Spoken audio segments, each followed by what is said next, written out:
विदर्भ किचनमध्ये स्वागत आहे तुमचे। तर आज आपण बनवणार आहोत झणझणीत आणि चटकदार तोंडाला चव आणणारी अशी लसणाची चटणी। चला मग रेसिपीला सुरुवात करू। तर यासाठी मी 10 ते 15 लसूण पाकळ्या छान सोलून घेतलेल्या आहे।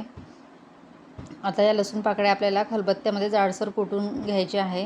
मिक्सरमध्ये ते जास्त बारीक होतील, त्यामुळे खलबत्त्यामध्ये आपण बारीक करून घेतल्या तर चव पण छान येते आणि एकदम खायला पण टेस्टीला होते। तर अशा पद्धतीने आपल्याला हे जाडसर बारीक करायचं आहे लसूण।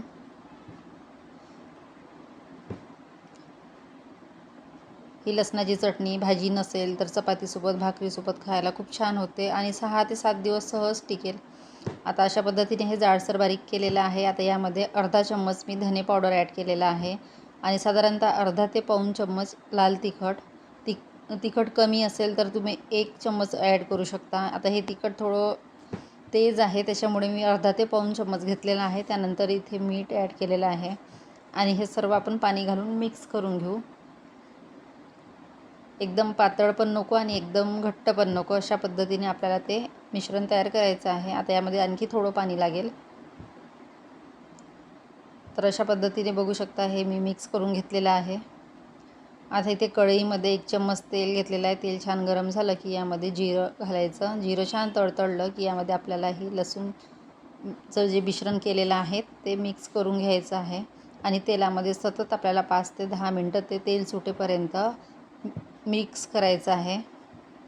तर अशा पद्धतीने आपल्याला हे मिक्स करायचं आहे आणि याला छान असं तेल सुटलेलं आहे। आता यामध्ये आपण थोडी कसुरी मेथी ॲड करू। कसुरी मेथीमुळे छान चव येते। तर बघू शकता आपली लसणाची चटणी एकदम तयार आहे। तेल पण छान सुटलेलं आहे। फक्त याला सतत मिक्स करत राहायचं आहे, कारण ते भांड्याला लागणार नाही आणि करपणार नाही। तर आपली ही चटणी तयार आहे। आता आपण हे वाटीमध्ये काढून घेऊ। तर कशी वाटली आजची रेसिपी? आवडली असेल तर नक्कीच लाईक करा, शेअर करा, सबस्क्राईब करा। छान अशी झणझणीत आणि तोंडाला चव आणणारी लसणाची चटणी न खाणारेही आवडीने खातील। एकऐवजी तुम्ही 2 चपात्या जास्त खाल। बघू शकता किती छान असा कलर आलेला आहे चटणीला आणि एकदम अशी जाडसर पाहायला पण खूप छान दिसते आणि चवीला पण तेवढीच भारी। Bye bye.